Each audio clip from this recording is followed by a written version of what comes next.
எனக்கு தமிழ்நாடு அரசு தன்னுடைய அதிகாரப்பூர்வமாக புள்ளி விவரத்தை சொல்றாங்க.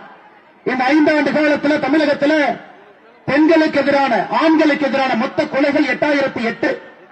5 ஆண்டுகள் 8008 பேர் இங்கே கொல்லப்பட்டிருக்கின்றார்கள் தமிழகத்தில். பெண்களுக்கு எதிரான ரேப் கேஸ் மட்டுமே, பாலியல் வன்கொடுமை பெண்களுக்கு எதிரான ரேப் கேஸ் மட்டுமே 2080 பாலியல் வன்கொடுமை வழக்குகள் தமிழகத்தில் 5 ஆண்டுகள்.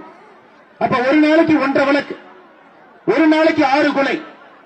18 வயதுக்கு கீழே இருக்கக்கூடிய சிறுமிகள், குழந்தைகள், அவர்கள் மீது ஏவப்பட்ட பாலியல் வன்கொடுமை வழக்குகள். நான் சொல்றது ஒரே நிமிஷம் நல்லா கேளுங்க. 18 வயதுக்கு கீழே குழந்தை என்று சொல்லுவோம், பிஞ்சு குழந்தை.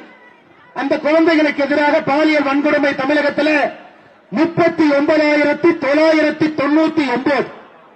40,000க்கு ஒரு வழக்கு குறைவு 5 ஆண்டுகளை. யோசிச்சு பாருங்க, எப்படி அவர்கள் இந்த தமிழகத்தில் நாங்கள் பெண்களை பாதுகாத்து போற்றுகின்றோம் எப்படி முதலமைச்சர் சொல்ல முடியுங்க? இதெல்லாம் அரசுடைய ஹோம் செக்ரட்டரி அவர் பத்திரிகையாளர் சந்திப்பில் கொடுத்த தரவுகள்.